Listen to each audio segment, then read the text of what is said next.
Circuit components. The diagram below shows the circuit symbols that could be used in circuit diagrams.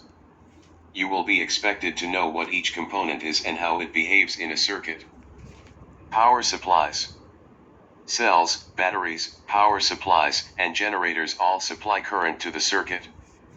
Resistors.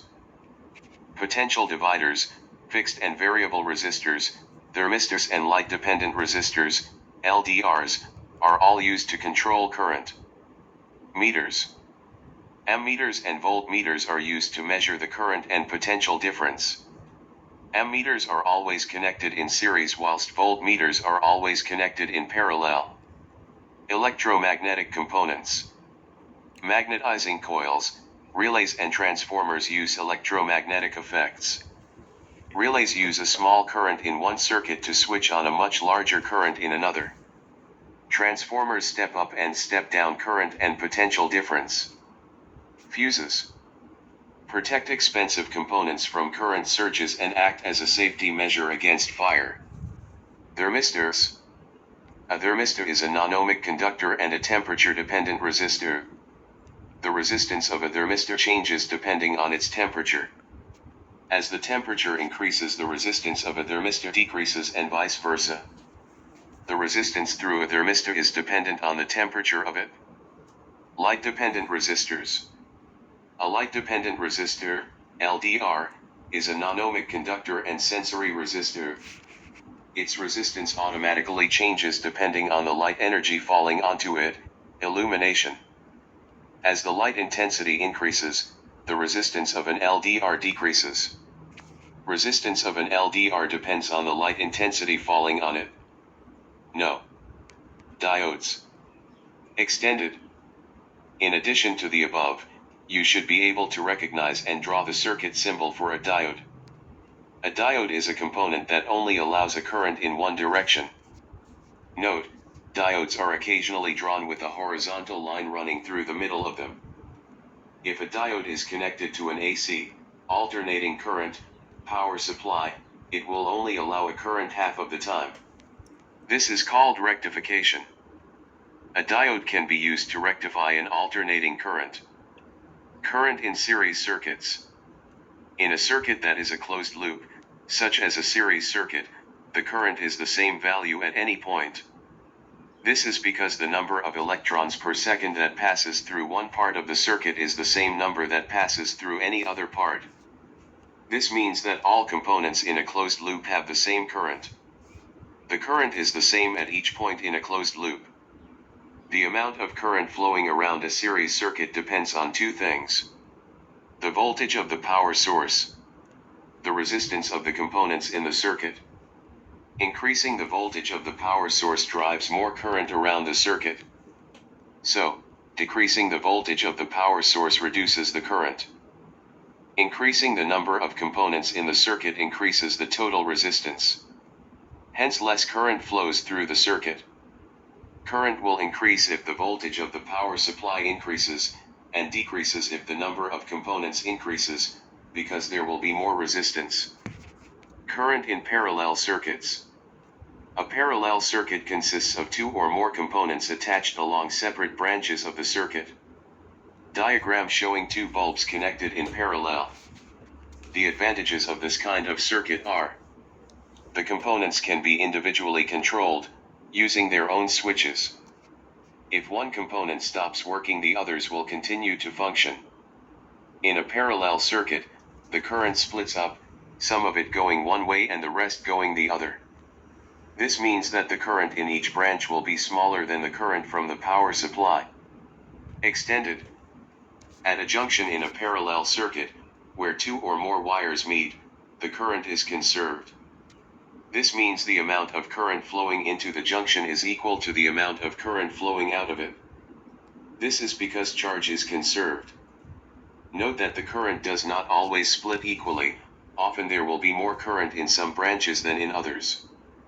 The current in each branch will only be identical if the resistance of the components along each branch are identical. Current behaves in this way because it is the flow of electrons. Electrons are physical matter. They cannot be created or destroyed. This means the total number of electrons, and hence current, going around a circuit must remain the same.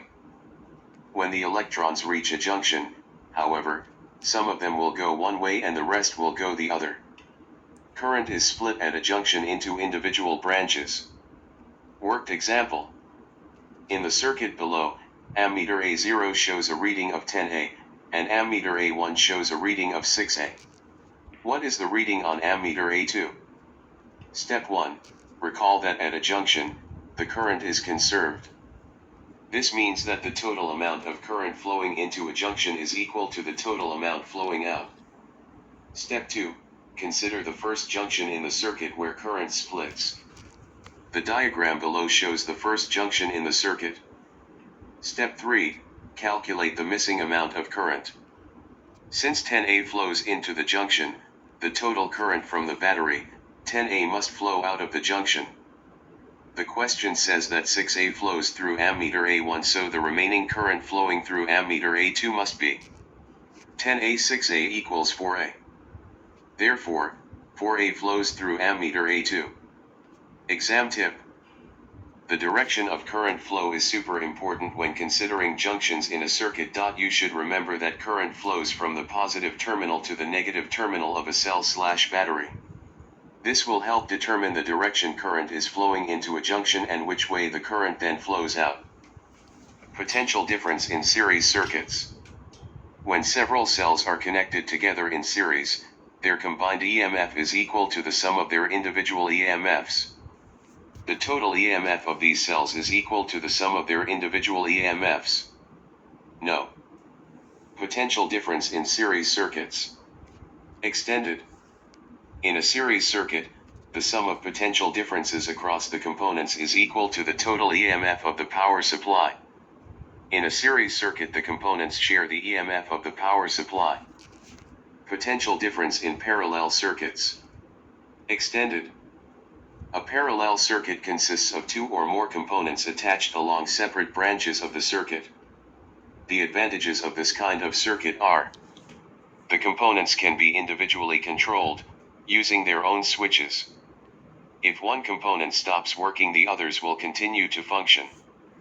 The potential difference across each component connected in parallel is the same. This is the opposite of the current, which is different in each branch. Diagram showing two bulbs connected in parallel where the potential difference through them is the same as the total potential difference in the circuit. V total equals V1 equals V2 equals V3. Resistors in series and parallel. Resistors in series. When two or more components are connected in series, the combined resistance of the components is equal to the sum of individual resistances. When several components are connected in series, their combined resistance is equal to the sum of their individual resistances. No. Resistors in parallel. When resistors are connected in parallel, the combined resistance decreases and is less than the resistance of any of the individual components. If two resistors of equal resistance are connected in parallel, then the combined resistance will have. The above resistors will have a combined resistance of 2 ohms half the value of each resistor. Determining resistance in parallel. Extended. More generally, to determine the combined resistance of any combination of two resistors, you must use the equation. The above equation is not the same as R equals R1 plus R2, a common, incorrect simplification that is made. To calculate the resistance, first find the value of 1/R, by adding 1/R1 plus 1/R2. Next find the value of R by using the reciprocal button on your calculator, labeled either x1 or 1/x, depending on your calculator. Variable potential dividers. Extended. When two resistors are connected in series, the potential difference across the power source is shared between them. A potential divider splits the potential difference of a power source between two components. The potential difference across each resistor depends upon its resistance. The resistor with the largest resistance will have a greater potential difference than the other one. If the resistance of one of the resistors is increased, it will get a greater share of the potential difference, whilst the other resistor will get a smaller share. Extended. A potentiometer is a single component that, in its simplest form, consists of a coil of wire with a sliding contact, midway along it. A potentiometer is a kind of variable resistor. Extended. The sliding contact has the effect of separating the potentiometer into two parts, an upper part and a lower part, both of which have different resistances. Moving the slider, the arrow in the diagram, changes the resistances, and hence potential differences, of the upper and lower parts of the potentiometer. If the slider in the above diagram is moved upwards, the resistance of the lower part will increase, and so the potential difference across it will also increase. Resistors as potential dividers. Extended. When two resistors are connected in series, through Kirchhoff's second law, the potential difference across the power source is divided between them. Potential dividers are circuits which produce an output voltage as a fraction of its input voltage. Potential dividers have two main purposes. To provide a variable potential difference. To enable a specific potential difference to be chosen. To split the potential difference of a power source between two or more components. Potential dividers are used widely in volume controls and sensory circuits using LDRs and thermistors. Potential divider circuits are based on the ratio of voltage between components. This is equal to the ratio of the resistances of the resistors in the diagram below, giving the following equation. Extended. Potential divider diagram and equation. Where R2 is the numerator and the resistance of the resistor over Vout. R1 is the other resistance in series. Vout is the output potential difference.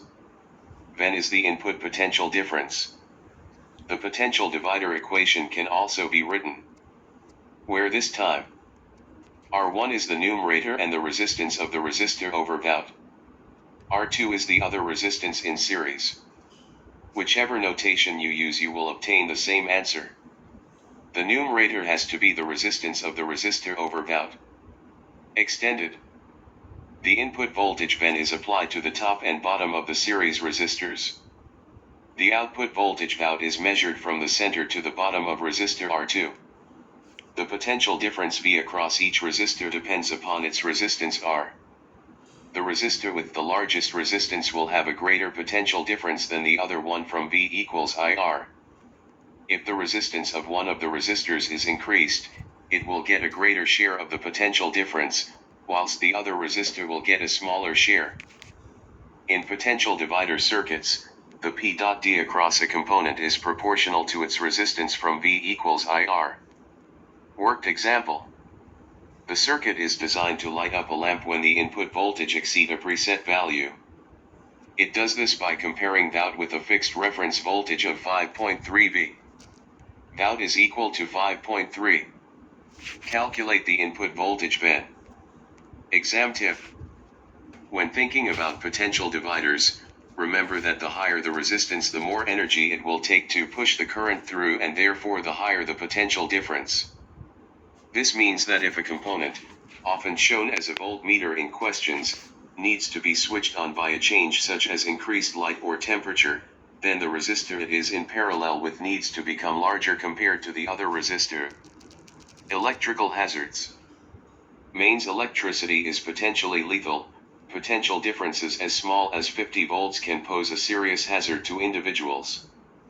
The risk of electrocution is indicated by hazard signs, but other risks which would not be signposted are listed below. Common hazards include damaged insulation. If someone touches an exposed piece of wire, they could be subjected to a lethal shock. Overheating of cables. Passing too much current through too small a wire, or leaving a long length of wire tightly coiled, can lead to the wire overheating. This could cause a fire or melt the insulations, exposing live wires. Damp conditions. If moisture comes into contact with live wires, the moisture could conduct electricity, either causing a short circuit within a device, which could cause a fire, or posing an electrocution risk. Excess current from overloading of plugs, extension leads, single and multiple sockets when using a main supply. If plugs or sockets become overloaded due to plugging in too many components, the heat created can cause fires. Mains circuits. Mains electricity. Mains electricity is the electricity generated by power stations and transported around the country through the national grid. Everyone connects to the mains when plugging in an appliance such as a phone charger or kettle. Mains electricity is an alternating current, AC, supply. In the UK, the domestic electricity supply has a frequency of 50 Hz and a potential difference of about 230 V. A frequency of 50 Hz means the direction of the current changes back and forth 50 times every second. Mains electricity, being an alternating current, does not have positive and negative sides to the power source. The equivalent to positive and negative are called live and neutral, and these form either end of the electrical circuit. 3-pin plug and earth connection. The plug socket and inside of a 3-pin plug showing the 3 wires and their connections. The live and neutral wires deliver the electricity to the device. The earth wire is for safety. In order to protect the user or the device, there are several safety features built into domestic appliances, including double insulation, earthing, fuses, circuit breakers, insulation and double insulation. The conducting part of a wire is usually made of copper or some other metal. If this comes into contact with a person, this poses a risk of electrocution. For this reason, wires are covered with an insulating material, such as rubber. The conducting part of a wire is covered in an insulating material for safety. Some appliances do not have metal cases, and so there is no risk of them becoming electrified. Such appliances are said to be double insulated, as they have 2 layers of insulation. Insulation around the wires themselves. A non-metallic case that acts as a second layer of insulation. Double insulated appliances do not require an earth wire or have been designed so that the earth wire cannot touch the metal casing. Earthing. Many electrical appliances have metal cases. This poses a potential safety hazard. If a live wire, inside the appliance, came into contact with the case would become electrified and anyone who touched it would risk being electrocuted. The earth wire is an additional safety wire that can reduce this risk. If this happens, the earth wire provides a low resistance path to the earth. It causes a surge of current in the earth wire and hence also in the live wire. The high current through the fuse causes it to melt and break. This cuts off the supply of electricity to the appliance, making it safe. Fuses and trip switches. A fuse is a safety device designed to cut off the flow of electricity to an appliance if the current becomes too large, due to a fault or a surge. The circuit symbol for a fuse, take care not to confuse this with a resistor. Fuses usually consist of a glass cylinder which contains a thin metal wire. If the current in the wire becomes too large, the wire heats up and melts. This causes the wire to break, breaking the circuit and stopping the current. A trip switch, found in the consumer box, where the electricity enters the building, does the same job as a fuse. When the current is too high, the switch trips automatically flicks to the off position. This stops current flowing in that circuit. Choosing which fuse to use. Fuses come in a variety of sizes, typically 3A, 5A, and 13A. In order to select the right fuse for the job, you need to know how much current an appliance needs. If you know the power of the appliance, along with mains voltage, the current can be calculated using the equation. The fuse should always have a current rating that is higher than the current needed by the appliance. Without being too high, always choose the next size up. Example. Suppose an appliance uses 3.1 amps. A 3 amp fuse would be too small, the fuse would blow as soon as the appliance was switched on. A 13 amp fuse would be too large, it would allow an extra 10 amps to pass through the appliance before it finally blew. A 5 amp fuse would be an appropriate choice, as it is the next size up.